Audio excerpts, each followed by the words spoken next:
Good morning students. Class 12। तो class 12 में आज जो आपका वीडियो शुरू होने जा रहा है वो यूपी बोर्ड के अनुसार जो आपका लेसन 2 है। लेसन 2 का नाम है आवृत बीजी पौधों या पुष्पीय पौधों का जीवन इतिहास। तो आज हम आपको उसके कुछ ऑब्जेक्टिव क्वेश्चन कराएंगे। ये ऑब्जेक्टिव क्वेश्चन लगभग 40 हैं। इसमें आज जो हम आपको बताएंगे लगभग 40 क्वेश्चन बताएंगे और इसमें जो ये आपका भाग 1 होगा, ठीक। और इसके बाद जो क्वेश्चन होंगे वो आपको हम भाग 2 में बताएंगे और जो और एक्स्ट्रा क्वेश्चन होंगे वो आपको भाग 3 में बताएंगे और जो कंपटीशन वगैरह के क्वेश्चन आते हैं वो हम आपको भाग 4 में। इस टाइप से हम इस लेसन 2 के कौन सा लेसन, आवृत बीजी पौधों का जीवन इतिहास। तो आवृत बीजी पौधों का जीवन इतिहास या पुष्पीय पौधों का जीवन इतिहास में जितने भी ऑब्जेक्टिव टाइप के हैं वो सब हम आपको कराएंगे। मोस्टली जितने भी संभव हैं, लगभग 200, 250, 300 जितने भी ऑब्जेक्टिव क्वेश्चन हैं वो सब करवाएंगे। तो वीडियो शुरू करेंगे, लेकिन वीडियो शुरू करने से पहले ये समय चल रहा है दीपावली का, तो इसलिए हमारे सभी साथियों और हमारे सभी स्टूडेंट्स को दीपावली और भैया दूज की हार्दिक शुभकामनाएं। दीपावली अच्छे तरीके से मनाएं, सेफली मनाएं, ठीक। तो बहुत इंपॉर्टेंट टॉपिक है ये क्वेश्चन। आप अपने जो भी आंसर हैं वो आप कमेंट बॉक्स में दे सकते हैं, हम आपके आंसर देखेंगे, ठीक। और यहाँ पर हम आपको केवल ऑब्जेक्टिव ही नहीं कराएंगे, उसमें जो ऑब्जेक्टिव का जो आंसर है उसको भी बताएंगे कि वो आंसर क्यों है, ठीक। जैसे आप ऑब्जेक्टिव करेंगे तो आपका ऑब्जेक्टिव किताब में भी वो जो है उसका उत्तर लिखा रहेगा, लेकिन आप कन्फ्यूज हो जाते हैं कि आखिर ये उत्तर इसका है क्यों, तो ये भी हम जानेंगे इसमें, ठीक। तो शुरू करते हैं आवृत बीजी पौधों का जीवन इतिहास में ऑब्जेक्टिव क्वेश्चन, ठीक। वस्तुनिष्ठ प्रश्न कहते हैं हिंदी में। तो चलिए शुरू करते हैं। आप स्क्रीन पर कुछ क्वेश्चन देख रहे हैं। जैसे पहला क्वेश्चन है, पुष्पीय पौधों में नर युग्मक पाए जाते हैं। पुष्पीय पौधों में नर युग्मक अर्थात मेल गैमीट्स। तो देखिए जो पुष्पीय पौधे होते हैं उनमें नर युग्मक अर्थात मेल गैमीट्स कहाँ पाए जाते हैं। तो देखिए नर युग्मक क्या होते हैं कि जो आपका निषेचन होगा वो निषेचन मादा युग्मक और नर युग्मक के मिलने से होता है, ठीक। तो जो नर युग्मक और मादा युग्मक हैं वो मिलकर निषेचन करते हैं और उसके बाद जो है फल और बीज का निर्माण होता है। लेकिन ये नर युग्मक पाए कहाँ जाते हैं, तो ये आपका जो आंसर है वो आप कमेंट बॉक्स में दे सकते हैं। फिलहाल हम आपको इसका उत्तर बताते हैं। इसका उत्तर है, देखिए जो नर युग्मक होते हैं अर्थात मेल गैमेट्स होते हैं, तो जो परागकण होता है, जैसे परागकण की संरचना आपने देखी होगी कि ऐसे होती है इसकी इंटरनल स्ट्रक्चर और इसकी बाहरी स्ट्रक्चर ऐसे खुरदरी होती है, ठीक। और इसमें जो नर युग्मक होते हैं तो जो माइक्रोस्पोरोजेनेसिस प्रक्रिया के द्वारा इसमें परागकण में नर युग्मकों का निर्माण होता है। तो इसमें 2 नर युग्मक बनते हैं और 2 छोटे-छोटे नर युग्मक होते हैं और एक बड़ा द्वितीयक केंद्रक वो एक बड़ा जो होता है ट्यूब न्यूक्लियस होता है। तो परागकण के अंदर 2 नर युग्मक होते हैं और एक बड़ा ट्यूब न्यूक्लियस अर्थात नलिका केंद्रक होता है। तो इससे हमको ये पता चल गया कि जो हमारा पहले क्वेश्चन का विकल्प है वो कौन सा सही है। तो पुष्पीय पौधों में नर युग्मक अर्थात मेल गैमीट्स कहाँ पाए जाते हैं, तो ये संरचना किसकी है, परागकण की है। तो हमारा पहला आंसर सही होता है कि ये हमारा परागकण। तो जो परागकण होते हैं परागकणों में हमारे क्या पाए जाते हैं, नर युग्मक अर्थात मेल गैमीट्स पाए जाते हैं, ठीक। तो ये हो गया पहला क्वेश्चन। अब दूसरा क्वेश्चन, निम्नलिखित में से किस वैज्ञानिक ने असंग जनन, असंग जनन को इंग्लिश में एपोमिक्सिस कहते हैं, असंग जनन की खोज की थी। तो आपको पता होगा, आपने पढ़ा भी होगा और असंग जनन हमने पढ़ाया भी है। आप अगर इसके वीडियो देखना चाहते हैं तो आप हमारे क्लास 12 की जो प्लेलिस्ट है उसमें जाकर उसमें देख लीजिए। मैंने पूरा का पूरा ये चैप्टर पढ़ाया हुआ है, बहुत कायदे से पढ़ाया हुआ है। तो उसमें हमने असंग जनन परागकण सबको भी बताया गया है। तो आप देखिए क्वेश्चन हमारा, निम्नलिखित में से किस वैज्ञानिक ने पादपों में असंग जनन, असंग जनन को इंग्लिश में क्या कहते हैं, एपोमिक्सिस की खोज की। तो असंग जनन की खोज किसने की, तो हमारा कौन सा विकल्प सही होगा इसमें, वी जो बा है वो विकल्प सही होगा, विंकलर। कौन सा सही होगा, बा विकल्प सही होगा, विंकलर। विंकलर ने जो था वो असंग जनन एपोमिक्सिस की खोज की थी। अब आपके दिमाग में आ रहा होगा असंग जनन क्या है, तो देखिए हम आपको बता दें, असंग जनन क्या होता है कि असंग जनन, संग माने क्या होता है, दोनों साथ साथ में आए, साथ साथ में कौन आता है, नर युग्मक और मादा युग्मक। ठीक, अगर हम कहें कि जब नर युग्मक अर्थात जब निषेचन की क्रिया ना हो, कौन सी क्रिया, निषेचन, जब निषेचन की क्रिया ना हो और अर्धसूत्री विभाजन ना हो, कौन सा विभाजन, अर्धसूत्री, अर्धसूत्री विभाजन भी ना हो, मतलब निषेचन की भी क्रिया ना हो और अर्धसूत्री विभाजन ना हो, इन दोनों क्रियाओं के बिना ही, अर्धसूत्री विभाजन और निषेचन के बिना ही जब कोई भी नए पौधे का निर्माण होता है, कौन सा, नया पौधा, नए पौधे का जब निर्माण होता है तब इस प्रक्रिया को हम बोलते हैं असंग जनन। तो असंग जनन क्या होता है कि जब बिना निषेचन, और निषेचन को क्या कहते हैं, मतलब बिना युग्मक संलयन, नर युग्मक और मादा युग्मक मिलेंगे नहीं, तो जब नर युग्मक और मादा युग्मक मिलेंगे नहीं तो निषेचन की क्रिया होगी नहीं, निषेचन की क्रिया भी ना हो, अर्धसूत्री विभाजन भी ना हो और नए पौधे का निर्माण हो जाए, तो इस प्रक्रिया को क्या कहते हैं, असंग जनन। ठीक, तो असंग जनन की खोज किसने की थी, तो विंकलर ने की थी। अगला देखते हैं। ठीक, अगला देखते हैं तीसरा क्वेश्चन।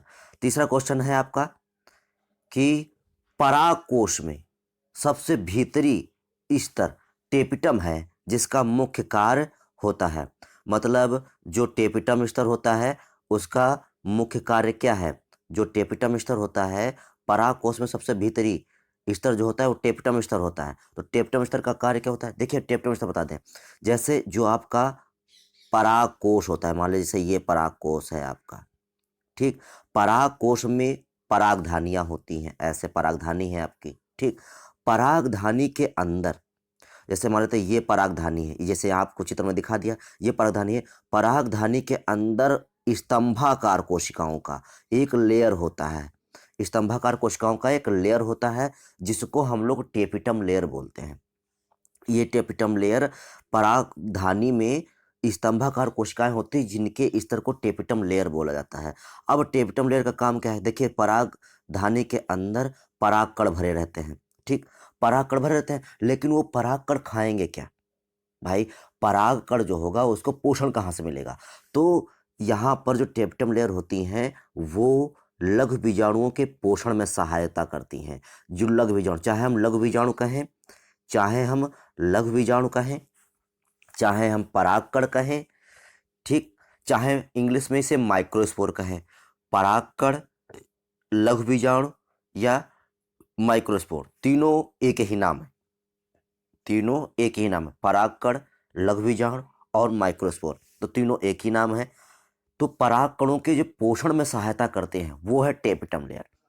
टेपिटम लेयर का काम क्या है, हमेशा ध्यान रखना, हमेशा बहुत क्वेश्चन में पूछा गया है कि टेपिटम लेयर कहाँ पाई जाती है, तो हम क्या बताएंगे कि टेपिटम लेयर जो होती है परागधानियों में, परागधानियों में स्तंभाकार कोशिकाएं होती हैं जिसको टेपिटम लेयर कहते हैं। ठीक, और टेपिटम लेयर का कार्य क्या होता है, तो लघु बीजाणु, लघु बीजाणुओं के पोषण में सहायता देना, लघु बीजाणु के पोषण में सहायक होना, तो ये टेपिटम लेयर का काम होता है। मोस्ट इंपॉर्टेंट, आप इसको दिमाग में बिठा लीजिए, बहुत क्वेश्चन इंपॉर्टेंट है ये। ठीक, अगला प्रश्न, अगला प्रश्न है पराग नली का क्या कार्य है। तो देखिए पराग नली क्या होती है, पराग नली जानते होंगे, देखिए दो प्रकार की नली हैं, आप बहुत ध्यान से सुन लीजिए। जो वर्तिका नली, नहीं तो आप बहुत कंफ्यूज हो जाएंगे आगे क्वेश्चनों में। जैसे ये आपका एक ऐसे संरचना बनी होती है फ्लावर की, ठीक, नीचे फूला हुआ अंडाशय होता है इसका। ठीक, ये होती है एक नली जिसको हम लोग बोलते हैं वर्तिका नली। ये होता है ऊपर का भाग, जो ये कहलाता है, ये कहलाता है वर्तिकाग्र। परागकण आकर इस पर गिरता है, तो ये कि जो नीचे नीचे की जो ये नली है इसको बोलते हैं जो है वर्तिका नली। ऊपर का हिस्सा वर्तिकाग्र, क्योंकि आप फ्लावर की स्ट्रक्चर पढ़ चुके हैं, नीचे के हिस्सा होता है वर्तिकाग्र। ठीक, जब परागकण आकर इस पर गिरेगा, जब परागकण मारे तो ये परागकण आकर इस पर गिरा, ठीक, जो परागकण आकर गिरेगा तो परागकण से एक नलिका निकलती है जिसको हम लोग बोलते हैं पराग नली। क्या बोलते हैं, पराग नली, मतलब परागकण की एक नली होती है जिसको हम लोग बोलते हैं पराग नली।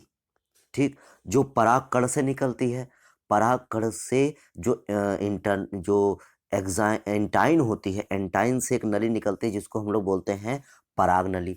तो ये पराग नली कहाँ से होकर जाती है? वर्तिका नली के अंदर से होकर जाती है। वर्तिका नली भी कई प्रकार की होती है, हम आगे आपको बताएंगे। ठीक, तो पराग नली का क्या कार्य है? तो देखिए, पराग नली हम आपको बता ही चुके हैं, जो पराग कण से निकले। ठीक, पराग कण से निकले। तो पराग कण से जब निकलती है, जैसे ये पराग कण हमारा है, आपको दिखा दें, जैसे मान लेते हैं ये पराग कण है।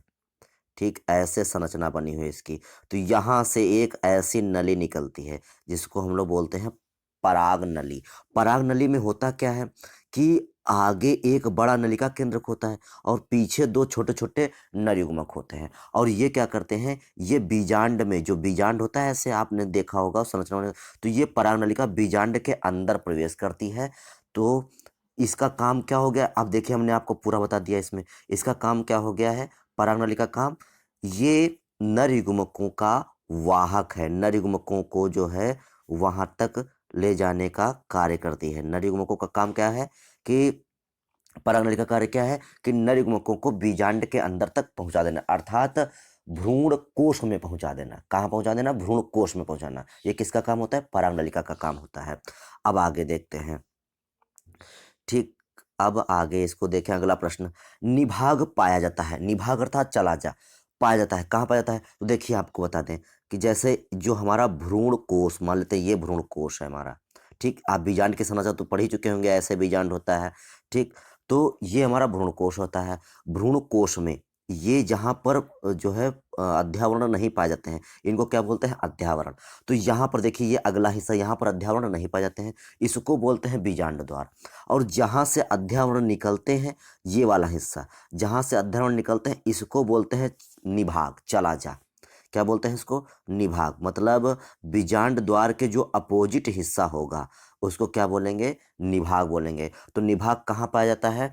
तो निभाग आपका जो पाया जाता है वो बीजांड में पाया जाता है। निभाग कहाँ होता है? देखिए, ये बीजांड है, तो बीजांड का जो इधर बीजांड द्वार हो गया आपका, और इधर कौन सा भाग हो गया इसके अपोजिट? निभाग हो गया। तो बीजांड में क्या पाया जाता है? तो बीजांड में जो होता है वो आपका निभाग चला जा पाया जाता है। अब आपका अगला आता है छठा प्रश्न। छठा प्रश्न है आपका कि जो भारतीय भ्रूण विज्ञान का पिता किसे कहते हैं? The father of Indian embryology. Most important, Indian शब्द जुड़ा हुआ है यहाँ पर, भारतीय पूछ रहा है। तो भारतीय भ्रूण विज्ञान का पिता किसे कहा जाता है? तो डॉक्टर जो पी महेश्वरी हैं, डॉक्टर या प्रोफेसर पी महेश्वरी, जो प्रोफेसर पी महेश्वरी हैं, उनको भारतीय भ्रूण विज्ञान का पिता कहा जाता है। ठीक, भारतीय भ्रूण विज्ञान का पिता कहा जाता है। मोस्ट इंपॉर्टेंट क्वेश्चन है ये। ठीक, आगे देखते हैं। अब अगले प्रश्न पर चलते हैं। ठीक, अब प्रश्न नंबर हमारा 7वां। तो देखिए, जो प्रश्न नंबर 7वां है, ये इसमें 7वां क्वेश्चन क्या कह रहा है? संतरे में बहुभ्रूणता की खोज की। जो संतरा है, संतरा हो, नींबू हो, आम हो, इनमें सब में बहुभ्रूणता पाई जाती है। तो संतरे में जो बहुभ्रूणता, बहुत इंपॉर्टेंट प्रश्न है ये। संतरे में बहुभ्रूणता, पॉली एम्ब्रियोनी की खोज किसने की थी? तो संतरे में पॉली एम्ब्रियोनी की खोज किसने की थी? तो ल्यूवेन हॉक ने की थी। किसने की थी? ल्यूवेन हॉक ने की थी। संतरे में बहुभ्रूणता की खोज किसने की थी? ल्यूवेन हॉक ने की थी। अब देखिए, बहुभ्रूणता होता क्या है कि देखिए, निषेचन हो जाता है। निषेचन मतलब क्या होता है कि नर युग्मक और मादा युग्मक दोनों आपस में मिल जाते हैं और जाइगोट का निर्माण करते हैं। जाइगोट आगे चलकर क्या बना देता है? भ्रूण बना देता है। तो एक भ्रूण बनता है। अगर इसी प्रकार से किसी पौधे में एक से अधिक भ्रूण बन जाए, अगर किसी पौधे में एक से अधिक भ्रूण बन जाए, तो उसे क्या कहते हैं? बहुभ्रूणता। बहु माने क्या होता है? बहुत से। भ्रूणता माने भ्रूण का बनना, मतलब किसी भी पौधे में बहुत से भ्रूणों का बनना क्या कहलाता है? बहुभ्रूणता कहलाता है। और बहुभ्रूणता की खोज किसने की थी? तो ल्यूवेन हॉक ने की थी। अगला देते हैं, पौधों में असंग जनन। असंग जनन आपको बता ही चुके हैं, एपोमिक्सिस। असंग जनन को इंग्लिश में क्या कहते हैं? एपोमिक्सिस। अभी आपने पिछला क्वेश्चन जो पढ़ा था उसमें पूछा था कि एपोमिक्सिस की खोज किसने की थी। अब एपोमिक्सिस क्या है? मतलब पौधों में असंग जनन है, मतलब अभी हम आपको बता ही चुके थे। अगर आपने हमारा पहला वाला जो प्रश्न पूछा था एपोमिक्सिस के विषय में, तो अगर आपने उसको, मैंने वहां पर पूरा एक्सप्लेन कर दिया था, वही देखिए प्रश्न आपका आ गया कि पौधों में असंग जनन क्या है। तो हमने क्या कहा था आपसे कि भैया अर्धसूत्री विभाजन भी ना हो, निषेचन भी ना हो, मतलब कुछ भी ना हो, अर्धसूत्री विभाजन भी ना हो, निषेचन भी ना हो, और उसके बिना ही नए पौधे का निर्माण हो जाना। ठीक, तो इसमें हमारा कौन सा विकल्प सही है? तो इसमें हमारा जो विकल्प सही है वो है हमारा अर्धसूत्री विभाजन, मतलब बा क्वेश्चन, हमारा बा आंसर सही है। ठीक, अगला देखते हैं। अगला प्रश्न हमारा क्या है कि जो बीजांड है, बीजांड का वह स्थान जहां बीजांड व्रंत जुड़ा होता है उसे कहते हैं। मतलब बीजांड का वह स्थान जहां बीजांड व्रंत, अब बीजांड व्रंत को इंग्लिश में क्या कहते हैं? फ्यूनिकल, जुड़ा होता है उसे कहते हैं। तो देखिए, इसमें पहला आपका ऑप्शन दिया गया है नंबर आ नाभिका, नंबर बा ऑप्शन है निभाग, नंबर सा ऑप्शन है केंद्रक, और नंबर द ऑप्शन है आपका बीजांड का है। तो देखिए, जो बीजांड होता है, जो आपका बीजांड है, तो बीजांड जैसे मान लेते हैं ये बीजांड है हमारा, ठीक, ये बीजांड है, और बीजांड का वह स्थान जहाँ से ये बीजांड व्रंत, जहाँ बीजांड का वह स्थान जहाँ बीजांड व्रंत जुड़ा होता है। देखिए, ये बीजांड व्रंत होता है, ये आपका क्या कहलाता है? बीजांड व्रंत कहलाता है। तो बीजांड व्रंत जहाँ पर जुड़ा होता है उसको क्या कहते हैं? तो उसको कहते हैं नाभिका। क्या कहते हैं? हाइलस, नाभिका। क्या कहते हैं? हाइलस या नाभिका कहते हैं। तो ये आपका विकल्प आ सही हो गया। आप अपने सभी जो भी विकल्प आपको लगता है तो आप उसके उत्तर कमेंट बॉक्स में दे सकते हैं। चलिए अगला प्रश्न देखते हैं। ठीक, द्विनिषेचन का सर्वप्रथम वर्णन किसने किया था? द्विनिषेचन का सर्वप्रथम वर्णन किसने किया था? तो देखिए, द्विनिषेचन क्या होता है, डबल फर्टिलाइजेशन क्या होता है, मोस्ट इंपॉर्टेंट, बहुत ही ज़्यादा प्रोसेस से पूछी जाती है कि द्विनिषेचन किसने दिया था, द्विनिषेचन क्या होता है। ये हमने आपको सब पूरा वीडियो में बताया है, तो आप अगर इसको देखना चाहते हैं तो आप वहाँ पर वीडियो में जाकर देख सकते हैं। ठीक, क्लास 12 की प्लेलिस्ट में जाइए, वहाँ पर आपको सभी वीडियो मिल जाएंगे। तो द्विनिषेचन का सर्वप्रथम वर्णन किसने किया? तो देखिए, द्विनिषेचन क्या होता है? द्विनिषेचन क्या होता है, जैसे देखिए हमारा ये बीजांड है, ठीक, बीजांड में बीच में एक हमारा द्वितीयक केंद्रक होता है, और बीजांड द्वार की एक बड़ी मादा युग्मक और दो सहायक कोशिकाएं होती हैं। जब पराग नलिका इसमें प्रवेश करती है तो दो नर युग्मक पहुंच जाते हैं इसमें। ठीक, दोनों नर युग्मक पहुंच गए, एक नर युग्मक मादा युग्मक से क्रिया कर लिया और क्या बना दिया? जाइगोट बना दिया। क्या बना दिया? जाइगोट बना देता है। ठीक, जाइगोट बना देता है। और जो दूसरा नर युग्मक बचता है वो द्वितीयक केंद्रक से क्रिया कर लेता है। किससे करता है क्रिया? द्वितीयक केंद्रक से। तो द्वितीयक केंद्रक से करने के बाद ये भ्रूण पोष केंद्र बनाता है। मोस्ट इंपॉर्टेंट, भ्रूण पोष, बहुत पूछा जाता है भ्रूण पोष क्या होता है, तो भ्रूण पोष केंद्रक बनाता है।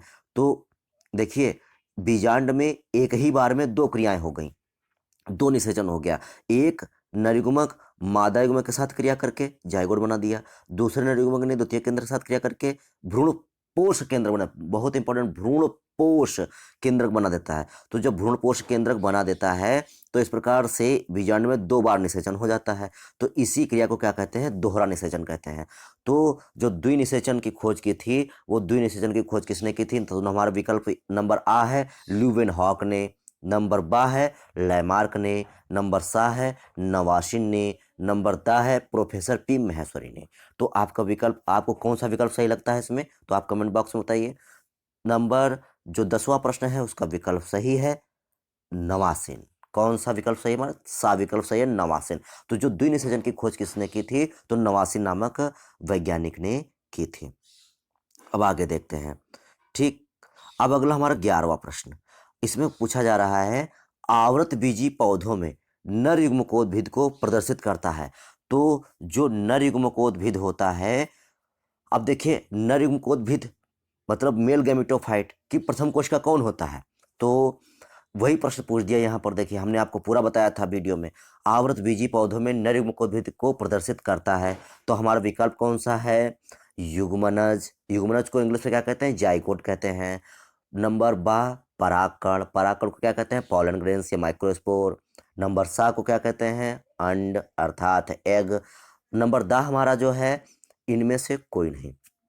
तो आपको कौन सा विकल्प सही लगता है, आप कमेंट बॉक्स में बताइए कि आवृतबीजी पौधों में नर युग्मकोद्भिद को प्रदर्शित करता है कौन? तो हमारा जो विकल्प सही होगा वो होगा परागकण। कौन सा विकल्प सही है हमारा? परागकण। ठीक, एक सेकेंड, जो हमारा इसमें विकल्प सही है वो हमारा है परागकण। तो देखिए जो हमने आपको बताया था जब परागकण की संरचना एवं अंकुरण, तो उसमें हमने आपको वीडियो में बताया था कि जो परागकण होते हैं वो नर युग्मकोद्भिद की प्रथम कोशिका होते हैं। ठीक, तो हमारा ये विकल्प सही हो जाता है। अब आगे देखते हैं। तो जो बहुभ्रूणता है, ठीक, अगला क्या है, बीजांडकाय बहुभ्रूणता पाई जाती है। मतलब बीजांडकाय पॉली एम्ब्रियोनी पाई जाती है। बहुभ्रूणता आपको बता ही चुके हैं, बहुत से भ्रूणों का बनना। तो किसमें पाई जाती है? तो देखिए संतरे में हमारा पहला विकल्प है, नंबर दूसरा विकल्प है हमारा नींबू में, नंबर तीसरा विकल्प है आम में, नंबर चौथा है उपरोक्त सभी में। तो देखिए जो हमारा विकल्प सही है इसमें वो हमारा विकल्प है नंबर दा। मतलब उपरोक्त सभी में, जो उपरोक्त सभी जितनी भी चीज़ें दी गई हैं, अर्थात कौन सा हमारा संतरे में, नींबू में, आम में, इन सब में बहुगुणता पाई जाती है। तो आप इनको ध्यान भी रखिए, कभी भी कभी भी क्वेश्चन पूछा सकता है कि संतरे में या आम में या नींबू में कौन सी मतलब बहुगुणता पाई जाती है, तो बहुगुणता पाई जाती है इसमें। ठीक, तो उपरोक्त तीनों चीज़ों में बहुगुणता पाई जाती है, तो हमारा विकल्प द सही है। ठीक, अगला प्रश्न है हमारा। अगला, एक बीजपत्री में नर युग्मकोद्भिद है। एक बीजपत्री जो होते हैं मोनोकोटिलडन्स में नर युग्मकोद्भिद है। तो इसमें जो नर युग्मकोद्भिद होता है, ठीक, कौन सा विकल्प आपका सही है? तो देखिए आपका पहला विकल्प है बीजांडकाय, दूसरा है गुरबीजाणु। गुरबीजाणु को इंग्लिश में क्या कहते हैं? मेगास्पोर। ठीक, और सा विकल्प है आपका लघु बीजाणु। लघु बीजाणु को क्या कहते हैं? माइक्रोस्पोर या पोलन ग्रेन्स। नंबर द उपरोक्त सभी में। तो एक बीजपत्री में नर युग्मकोद्भिद है, कौन सा है? नर युग्मकोद्भिद आपको बताया था। नर युग्मकोद्भिद की प्रथम कोशिका कौन होता है? परागकण। परागकण और क्या कहते हैं? लघु बीजाणु कहते हैं। तो हमारा विकल्प कौन सा हो गया? 13 का सा विकल्प हमारा सही हो गया। तो मोस्ट इंपॉर्टेंट। ठीक, अब अगला देखते हैं 14 प्रश्न। 14 प्रश्न देखते हैं। देखिए ये प्रश्न आपका बहुत इंपॉर्टेंट है। आप तो इसको रट्टा भी नहीं मार सकते, क्योंकि इसमें संख्या तो कोई भी दे सकता है। अगर आज आपने इसकी प्रोसेसिंग समझ ली तो समझ ली आपने बहुत ढेर सारे प्रश्न कर डाले। तो देखिए क्वेश्चन 14 क्वेश्चन क्या है? बहुत इंपॉर्टेंट क्वेश्चन, आज का सबसे इंपॉर्टेंट क्वेश्चन, कि 224 लघु बीजाणुओं अर्थात माइक्रोस्पोर के निर्माण के लिए लघु बीजाणु मात्र कोशिकाओं में कितने अर्धसूत्री विभाजन होंगे? कितने अर्धसूत्री विभाजन होंगे? थोड़ा सा अर्धसूत्री विभाजन कटा हुआ है यहाँ पर वीडियो में, तो हम पूरा क्वेश्चन पढ़ रहे हैं, फिर से पढ़ रहे हैं, बहुत ध्यान सुनना। कि 224 लघु बीजाणु अर्थात माइक्रोस्पोर्स के निर्माण के लिए लघु बीजाणु मात्र कोशिकाओं में कितने अर्धसूत्री विभाजन होंगे? तो देखिए सबसे पहली बात कि जो लघु बीजाणु है वो लघु बीजाणु का निर्माण किससे होता है, तो हम आपको इसके लिए एक पूरी लाइन बताते हैं, आप बहुत ध्यान से सुनना। अगर वो लाइन आपने याद कर ली, समझ लो आपको आधा चैप्टर आ गया। तो देखिए जो पराग कोश होता है, ठीक, कौन सा? पराग कोश। जो आपका पराग कोश होता है, पराग कोश में क्या होता है? आपकी परागधानियां होती हैं। परागधानियां होती हैं, ठीक। परागधानियों में क्या होता है? लघु बीजाणु मात्र कोशिकाएं होती हैं। लघु बीजाणु मात्र कोशिकाएं, लघु बीजाणु मात्र कोशिकाएं होती हैं, ठीक। तो लघु बीजाणु मात्र कोशिकाएं होती हैं। कौन होता है? लघु बीजाणु। इंग्लिश में से क्या कहेंगे? Microspore mother cell. Microspore mother cell कहते हैं इसे। तो देखिए लघु बीजाणु मात्र कोशिकाएं, लघु बीजाणु मात्र कोशिकाएं, ठीक। लघु बीजाणु मात्र कोशिकाएं क्या होती हैं? ठीक, लघु बीजाणु मात्र कोशिकाएं, सेल। ठीक, बहुत इंपॉर्टेंट बात बता रहे हैं। लघु बीजाणु मात्र कोशिका क्या करती हैं? अर्धसूत्री विभाजन करती हैं। क्या करती हैं? अर्धसूत्री विभाजन। अर्धसूत्री विभाजन करती हैं, और अर्धसूत्री विभाजन के फलस्वरूप 4 माइक्रोस्पोर अर्थात लघु बीजाणु अपरागकण, तो 4 परागकण, 4 परागकण का निर्माण करती हैं। अच्छा, एक माता कितने परागकण बनाती है? 4। कौन से विभाजन द्वारा? अर्धसूत्री विभाजन द्वारा। तो एक लघु बीजाणु मात्र कोशिका कितने परागकण बनाती है? 4 परागकण बनाती है। कितने विभाजन द्वारा? एक अर्धसूत्री विभाजन द्वारा। तो देखिए अब देखिए बहुत इंपॉर्टेंट, जैसे 224 उसको लघु बीजाणु बनाने हैं, 224 उसको लघु बीजाणु बनाने हैं, तो 224 लघु बीजाणु बनाने के लिए कितने? तो देखिए एक माता जो है, एक माता एक अर्धसूत्री विभाजन के द्वारा 4 लघु बीजाणु बनाती है, अर्थात 4 परागकण बनाती है। तो 224 बनाने के लिए कितने उसको चाहिए? तो 224/4, इसको काट दीजिए, कितना आ गया हमारा 56 आएगा। कितना आएगा? 56 आएगा। 4 का पारा तो आपको आता है, 4 पंजे 20 बचा 2, 4 छंग 24, तो आपका हमारा क्या आ गया? 56 आ गया। ठीक, तो देखिए एक लघु विकर्ण मात्र कोशिका 4 परागकण बनाती है, तो 224 परागकण बनाने के लिए कितने अर्धसूत्री विभाजन चाहिए? तो 224 परागकण बनाने के लिए उसको 56 अर्धसूत्री विभाजन चाहिए। तो हमारा विकल्प कौन सा सही हो गया? तो हमारा बा विकल्प सही हो गया। ठीक, अब अगला देखते हैं इसका 15वां प्रश्न। पराग नली की वृद्धि होती है, जो पराग नली होती है, तो पराग नली की वृद्धि कहाँ होती है? तो आपका इसमें जो पहला विकल्प दिया गया है वो पहला विकल्प है इसके मध्य भाग में, दूसरा विकल्प है इसके शीर्ष बिंदु पर, तीसरा विकल्प है इसके पश्च भाग में, नंबर जो चौथा विकल्प है आपका वो उपरोक्त सभी में। तो देखिए जो पराग नली की वृद्धि होती है वो कहाँ होती है? आप इसका उत्तर कमेंट बॉक्स में बताइए। देखिए जो पराग नली की, देखिए जैसे ये पराग नली है, 15वां प्रश्न ये है। ठीक, तो जो आपका 15 प्रश्न, तो पराग नली की जो वृद्धि होती है, देखिए पराग नली ये है, जैसे मान लीजिए ये पराग नली का है, तो इसके प्रारंभिक शीर्ष पर वृद्धि होगी। ठीक, तो हमारा इसमें कौन सा विकल्प सही हो जाएगा? तो हमारा विकल्प सही होता है इसके शीर्ष बिंदु पर, तो हमारा बा विकल्प इसमें सही हो जाता है। तो पराग नलिका की वृद्धि होती है इसके शीर्ष बिंदु पर। ठीक, अब अगला देखते हैं। अब इसमें अगला देखते हैं, तो हमारा है आवृत बीजी पौधों में पुंकेसर है। तो देखिए पुंकेसर मैंने आपको बताया था, पुंकेसर क्या होते हैं? जो हमारा जो पुंकेसर होता है, पुंकेसर में आपका जो भी आपका पुमंग या पुमंग जो होते हैं, पुमंग का जो एक इकाई होता है, आपने गुड़हल का फूल देखा, उस पे आपको बहुत से पीले पीले लगे होंगे और उसके नीचे बहुत पतली पतली जो है फिलामेंट तंतु जैसी संरचना होगी, तो वो बहुत ढेर सारे लगे होते हैं, तो उनके पूरे समूह को क्या कहते हैं? पुमंग कहते हैं। ठीक, पुमंग कहते हैं, और पुमंग की एक इकाई को क्या कहते हैं? पुंकेसर कहते हैं। ठीक, तो पुंकेसर आवर्त बीज पुंकेसर है, तो आपका पहला विकल्प है मादा जननांग, दूसरा है आपका नर जननांग, तीसरा है आ तथा बा दोनों, चौथा है इनमें से कोई नहीं। तो जो पुमंग होते हैं वो आपका होता है नर जननांग, तो आपका बी विकल्प सही हो जाता है इसमें। ठीक, अब अगला अगला देखते हैं कि 17वां क्वेश्चन। ठीक, 17वां क्वेश्चन है आपका कि जो टेपिटम है, तो टेपिटम टेप्टम का, अब टेप्टम काहे के काम आता है? देखिए टेप्टम पूछ दिया इसमें, देखिए फिर से वही क्वेश्चन पूछ दिया कि परागकण में प्रकीर्णन में सहायक है। टेप्टम का काम क्या है? परागकण में प्रकीर्णन का सहायक, पहला विकल्प। दूसरा है आपका परागकोश में स्फुटन में सहायक, दूसरा विकल्प। तीसरा विकल्प है यह वाह्य स्तर है, चौथा है इनमें से कोई नहीं। तो देखिए अभी हमने आपको इससे पहले टेप्टम के विषय में बताया था, तो टेप्टम का काम क्या होता है? परागकणों को पोषण देना। क्या होता है? परागकणों को पोषण देना। लेकिन भैया इसमें तो कोई ऐसा विकल्प है ही नहीं कि इसमें कोई विकल्प ऐसा हो कि टेप्टम का काम होता है, तो हमारा इसमें सब विकल्प सही हो जाएगा हमारा दा, कि इनमें से कोई भी काम इसका नहीं है टेप्टम का। टेप्टम का काम क्या होता है? परागकणों को पोषण देना, जो कि आपने विकल्प में दिया ही नहीं है, तो इसलिए हमारा जो विकल्प हो जाता है इसमें सही वो दा हो जाता है, क्योंकि इसमें कोई विकल्प है ही नहीं इसका। ठीक, अगला आता है 18वां क्वेश्चन। निम्न में से किसमें वर्तिका नली नहीं होती है? किसमें वर्तिका नली नहीं होती है? तो देखिए वर्तिका नली जो होती है आपकी, वर्तिका नली आपको बताया था कि जो ऊपर का हिस्सा क्या कहलाता है? आपका वर्तिकाग्र कहलाता है। वर्तिकाग्र के ऊपर जब परागकण आता है तो उसके अंदर एक पराग नलिका जाती है। तो देखिए ऊपर की जो ये नली होती है इसे क्या बोलते हैं? वर्तिका नली। और जो पराग की नली होती है उसे क्या कहते हैं? पराग नली। तो देखिए दो प्रकार की नलियां होती हैं, तो यहाँ पर कौन सा पूछ रहा है? वर्तिका नली। तो देखिए वर्तिका नली जो होती है आपकी, जैसे मान लीजिए ये आपकी वर्तिका नली होगी, जो नीचे आपके ऐसे बीजांडासन से लगी होगी। तो देखिए वर्तिका नली क्या होती है? वर्तिका नली 3 प्रकार की होती है। पहली खुली वर्तिका नली, दूसरी कौन सी होती है?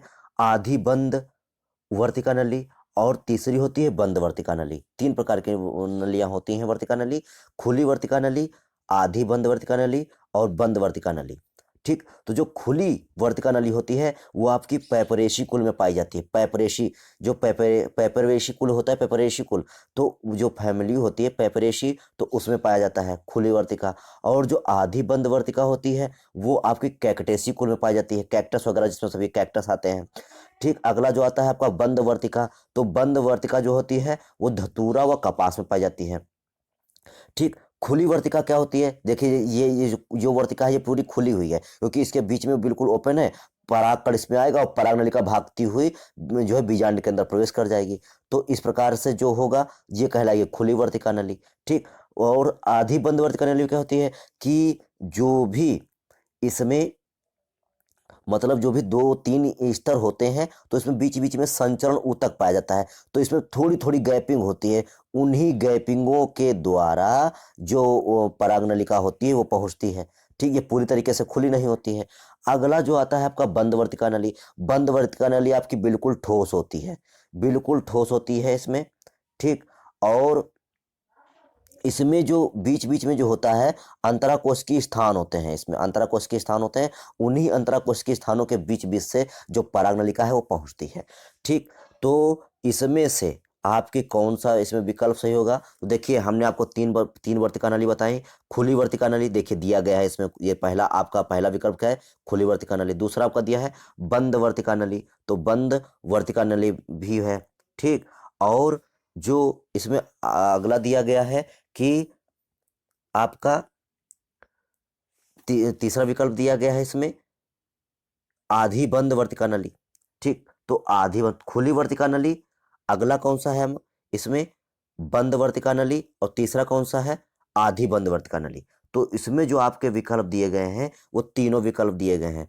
तो पूछ रहा है इनमें से कौन सा नहीं, तो इसमें तो सभी हैं। देखिए खुली वर्तिका नली भी पाई जाती है, बंद वर्तिका नली भी पाई जाती है, और आधी बंद वर्तिका नली, तो खुली वर्तिका नली, बंद वर्तिका नली और आधी बंद वर्तिका नली, तो तीनों प्रकार के, तो इसमें आपका जो दा विकल्प है वो सही हो जाएगा कि भैया इनमें से तो कोई विकल्प नहीं, मतलब इनमें से तो जो कोई नहीं ऑप्शन है वो गलत हो जाएगा, क्योंकि ये तो तीनों है इसमें। ठीक, तो आपका ये जो 18वां प्रश्न समाप्त हो जाता है। ठीक, 18वां प्रश्न आपका समाप्त होता है। अगला प्रश्न आपको देखते हैं।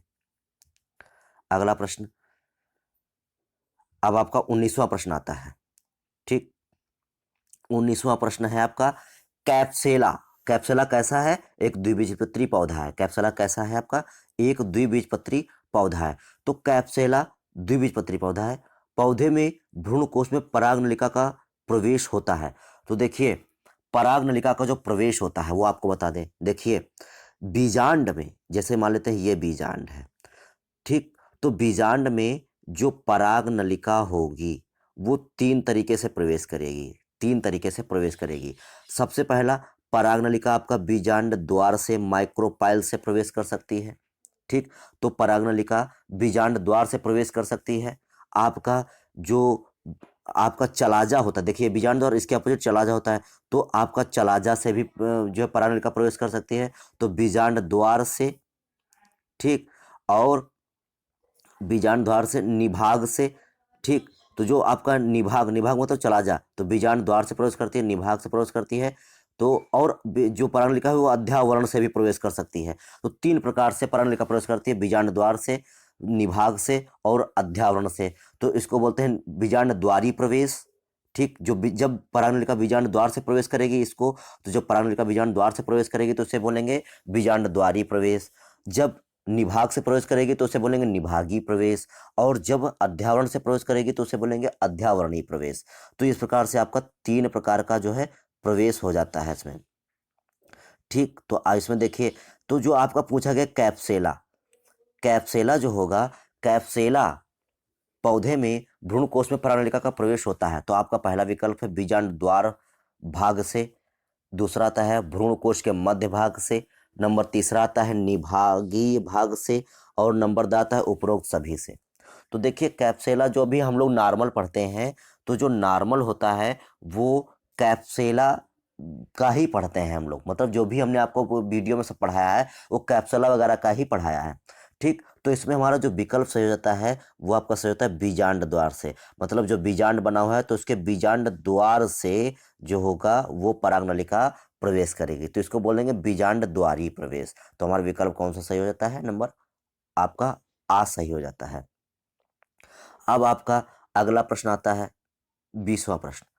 ठीक, इसमें कैप्सुला के भ्रूण की आकृति होती है। तो देखिए हमने जो आपको वीडियो में पढ़ाया है वो कैप्सुला के भ्रूण की आकृति पढ़ाई है। उसका भ्रूण कैसा होता है? उसका भ्रूण जो हो जाता है वो हृदयाकार हो जाता है। ठीक, भ्रूण कैसा हो जाता है? आपका हृदयाकार होता है, लेकिन उसकी लंबाई इतनी ज़्यादा बढ़ जाती है तो कि वो मुड़ जाता है। तो कैप्सुला के भ्रूण की आकृति कैसी होती है? तो नंबर आ तर्काकार, नंबर बा गोलाकार, नंबर सा आपका शंक्वाकार और नंबर दा आपका हृदयाकार। तो हमने आपको बताया कि इसके जो आकृति होती है वो हृदयाकार होती है, तो आपका विकल्प दा सही हो जाएगा इसमें। अगला प्रश्न आता है आपका। ठीक, अगला प्रश्न आता है आपका, कैप्सुला में भ्रूण कोश स्थित होता है। कैप्सुला में भ्रूण कोश स्थित होता है। तो भ्रूण कोश आपको बता ही चुके हैं। देखिए ये जो बीजांड है, बीजांड के बीचों बीच में जो एक थैली जैसी संरचना पाई जाती है, ये वाली, इसको क्या बोलते हैं? भ्रूण कोश बोलते हैं। आपका इसमें सब कुछ होता है। ऊपर की ओर 3 प्रतिमुख कोशिकाएं होती हैं, बीच में एक द्वितीयक केंद्रक होता है, बीजांड द्वार की ओर एक बड़ी मादा युग्मक और एक 2 सहायक कोशिकाएं होती हैं। तो इस प्रकार से भ्रूण कोश में सब संरचनाएं पाई जाती हैं। तो क्या पूछा है आपसे क्वेश्चन कि कैप्सुला में भ्रूण कोश स्थित होता है। कैप्सुला में कौन सा भ्रूण कोश स्थित होता है? तो आपका पहला विकल्प कौन सा है इसमें? कि बीज में। ठीक, कैप्सुला में भ्रूण कोश स्थित है बीज में। नंबर बा आपका है अंडाशय में। नंबर सा है आपका कौन सा? कि बीजांड में। और नंबर दा आपका कौन सा है? उपरोक्त सभी में। तो देखिए हमने आपको बीजांड में भी गोल गोल बना दिया, तो वो बीजांड है। तो आपका भ्रूणकोश कहाँ होता है? बीजांड के अंदर होता है भाई। देखिए ये बीजांड बनाया था आपने अभी, तो बीजांड के अंदर ही तो था ये। देखिए भ्रूणकोश। तो हमारा विकल्प कौन सा सही हो जाता है? तो हमारा विकल्प सही होता है इसमें बीजांड में, अर्थात सा विकल्प। ठीक, अगला हमारा 22वां क्वेश्चन आता है। ठीक, तो 22वां क्वेश्चन क्या है आपका कि नर युग्मकोद्भिद की प्रथम कोशिका। तो हम आपको बता ही चुके हैं कि जो परागकण होता है वो नर युग्मकोद्भिद की प्रथम कोशिका होता है। अगला प्रश्न आपका, ध्रुवीय केंद्रक संबंधित हैं। अच्छा, ध्रुवीय केंद्रक क्या होता है? आप लोग जानते नहीं हैं। देखिए आपको मैंने एक पूरी प्रोसेस पर मेगा स्पोरोजेनेसिस पूरी प्रोसेस पढ़ा दी है। तो उसमें देखिए ध्रुवीय केंद्र क्या होते हैं कि जब जो फंक्शनल मेगा स्पोर होता है, तो जो फंक्शनल मेगा स्पोर होता है, जैसे मान लेते हैं ये फंक्शनल मेगा स्पोर है, तो फंक्शनल मेगा स्पोर डिवाइडेशन करता है और जो है पहले 2 भागों में बढ़ता है, फिर ये 4 भागों में बढ़ता है। तो देखिए ऊपर बीजांड द्वार की ओर 4 और निभाग की ओर 4 केंद्रक इकट्ठा हो जाते हैं। बीजांड द्वार की ओर 4 हो जाएंगे और निभाग की ओर 4 हो जाएंगे। तो इनको बोलते हैं ध्रुवीय केंद्रक। क्या बोलते हैं इनको? ध्रुवीय केंद्रक बोलते हैं। पूरा का पूरा मैंने वीडियो में पढ़ाया है। तो ध्रुवीय केंद्रक संबंधित होते हैं। ठीक, तो ध्रुवीय केंद्रक काहे संबंधित होते हैं?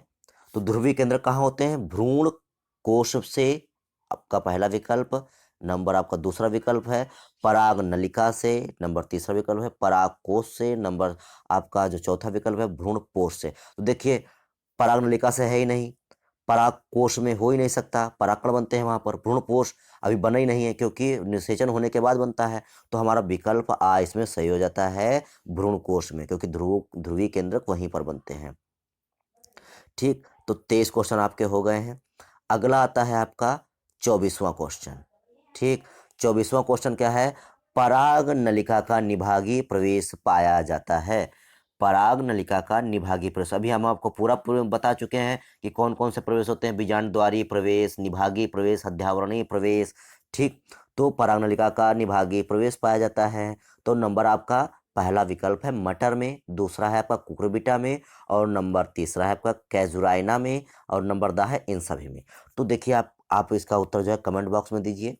हम आपको बताते हैं कि देखिए मटर कुकुरबिटा इन सब में जो है बीजांड जो निभागीय प्रवेश नहीं पाया जाता है। लेकिन आपका जो कैजुराइना है उसमें आपका निभागीय प्रवेश, चला जो गैमी प्रवेश पाया जाता है। तो आपका विकल्प कौन सा सही हो जाता है? आपका कैजुराइना विकल्प सही हो जाता है, अर्थात विकल्प सा आपका सही है। अब अगला देखते हैं 25वां क्वेश्चन, वो most most most important question. जो भी आपको देखिए हमने गोला जो बना रखे हैं, तो ये गोले में जो क्वेश्चन है ये आपके बहुत इंपॉर्टेंट है। ये क्वेश्चन जो आपका 24वां क्वेश्चन है, ये आपका बहुत बार पूछा गया है। ठीक, बीज का निर्माण होता है, तो बीज का निर्माण देखिए बीज कैसे बनता है। देखिए जो बीजांड है, बीजांड में जो बड़ी मादा युग्मक होती है, दो सहायक कोशिकाएं होती हैं यहाँ इसके पास। ठीक, जब दो और बीच में द्वितीयक केंद्रक होता है, तो जब नरयुग्मक जाता है तो एक नरयुग्मक मादा युग्मक के साथ क्रिया कर लेता है, तो निषेचन हो जाता है। निषेचन के बाद क्या होता है, निषेचन के बाद जो जाइगोट बनता है, जाइगोट से भ्रूण बनता है। ठीक, निषेचन के बाद क्या होता है, जो बीजांड है, मोस्ट इंपॉर्टेंट, जो बीजांड है वो बीज में बदल जाता है। किस में बदल जाता है, बीज में बदल जाता है। और जो अंडाशय है, कौन, अंडाशय, इसको आप बिल्कुल भैया दिमाग में बिठा लीजिए, ये प्रश्न को आप दिमाग में बिठा लीजिए, बहुत क्वेश्चन पूछाता है। अंडाशय जो है, अंडाशय आपका फल में बदल जाता है। तो देखिए अगर आपसे प्रश्न पूछा जाए भैया बीज क्या है, तो हम क्या बताएंगे कि निषेचन के बाद परिपक्व बीजांड बीज में बदल जाता है। बीज की परिभाषा क्या हो गई कि निषेचन के बाद परिपक्व बीजांड बीज में बदल जाता है। अब आपसे पूछा जाए फल क्या है, तो क्या बताएंगे, निषेचन के बाद जो अंडाशय है वो फल में बदल जाता है। तो यहाँ पर हमने बीज की परिभाषा जान ली और फल की परिभाषा जान ली। आपसे पूछा जाए सत्य फल क्या है, तो हम क्या बताएंगे कि देखिए जो हमारा फल अंडाशय से विकसित होता है, जो फल हमारा अंडाशय से विकसित होता है वो हमारा सत्य फल कहलाता है। तो अंडाशय से विकसित होने वाले को क्या कहते हैं, फल कहते हैं। तो जो अंडाशय से विकसित हो वो हमारा सत्य फल होता है। अंडाशय के अतिरिक्त किसी भी चीज़ से विकसित हो तो उसे क्या कहेंगे, असत्य फल कहेंगे। जैसे आपका नाशपाती हो गया, सेब हो गया, ये सब कैसे हैं आपके, असत्य फल हैं। ये फॉल्स फ्रूट है, फॉल्स फ्रूट, हिंदी में कहते हैं कूट फ्रूट, कूट फल। तो बहुत ये क्वेश्चन पूछा गया, बहुत क्वेश्चन पूछा जाता है कि आपका जो असत्य फल या कूट फल या स्यूडो फल कौन सा होता है, तो सेब नाशपाती ये आपके कैसे होते हैं, स्यूडो फल होते हैं। क्यों, क्योंकि इनका विकास अंडाशय से नहीं होता है। तो यहाँ पर क्वेश्चन हमारा क्या था, बीज का निर्माण होता है, तो अभी आपको बता ही चुके विकल्प हमारा कौन सा है, अंडाशय से, बा कौन सा है, भ्रूणकोश से, सा कौन सा है विकल्प हमारा, बीजांड से, और द हमारा है परागकोश से। तो अभी आपको बताया हमने बीज का निर्माण किससे, बीजांड से, तो हमारा विकल्प कौन सा सही, तो हमारा विकल्प सा सही हो जाता है। ठीक, अगला आपका क्वेश्चन है 26वां, निम्न में अगुणित कोशिका है, निम्न में अगुणित कोशिका कौन सी है। तो देखिए निम्न में अगुणित कोशिका कौन सी है, अगुणित जानते हैं, अगुणित का मतलब होता है जिसमें नंबर ऑफ क्रोमोसोम आधे हों। नंबर ऑफ क्रोमोसोम जब पूरे होंगे तो उसे कहेंगे द्विगुणित, और जब आधे होंगे तो बोलेंगे अगुणित। मतलब ये डेप्लॉयड कहलाता है। द्वि माने क्या होता है, डबल, डबल मतलब डेप्लॉयड, तो ये डेप्लॉयड कहलाता है आपका। और ये क्या कहलाता है, हैप्लॉयड कहलाता है। हैप्लॉयड मतलब आधा, और डबल मतलब डेप्लॉयड मतलब डबल मतलब दो गुना। तो यहाँ पर हैप्लॉयड और डेप्लॉयड समझ लिया आपने। तो आपसे क्वेश्चन पूछा गया है कि निम्न में अगुणित कोशिका कौन है। तो देखिए अगर आपने हमारा वीडियो देखे होंगे सही से तो आप तुरंत जान जाएंगे। देखिए टेपिटम अगुणित हो नहीं सकता क्योंकि ये परागकोश के अंदर होता है, और परागकोश में जो परागकण बनते हैं वो लघुवीर्य मात्र कोशिकाओं से बनते हैं, और लघुवीर्य मात्र कोशिकाएं खुद द्विगुणित होती हैं। ठीक, जितने भी माताएं हैं, कभी भी अगर किसी पीछे माता लिखा मिल जाए, जैसे ये माता लिखा हुआ है, मात्र लिखा हुआ है, तो माता तो कभी द्विगुणित हो, माता को कभी अगुणित हो ही नहीं सकती। ध्यान रखना, माता कभी अगुणित हो ही नहीं सकती। ठीक, टेप्टम नहीं है आपका। दूसरा है आपका विकल्प पराग मात्र कोशिकाएं, तो पराग कोशिका माता, अभी बोला माता कभी अगुणित हो ही नहीं सकती। भाई माता तो किसी चीज को जन्म देती है तो अगुणित कैसे होगी, तो द्विगुणित होती है। परागकण हो सकता है, भ्रूणपोष केंद्रक, भ्रूणपोष केंद्रक तो भैया तो त्रिगुणित होता है, बहुत इंपॉर्टेंट। भ्रूणपोष केंद्रक कैसा था, त्रिगुणित होता है, तो ये अगुणित होने का सवाल ही नहीं उठता। ये भी आपको बताएंगे अभी भ्रूणपोष केंद्रक जो होता है त्रिगुणित कैसे होता है।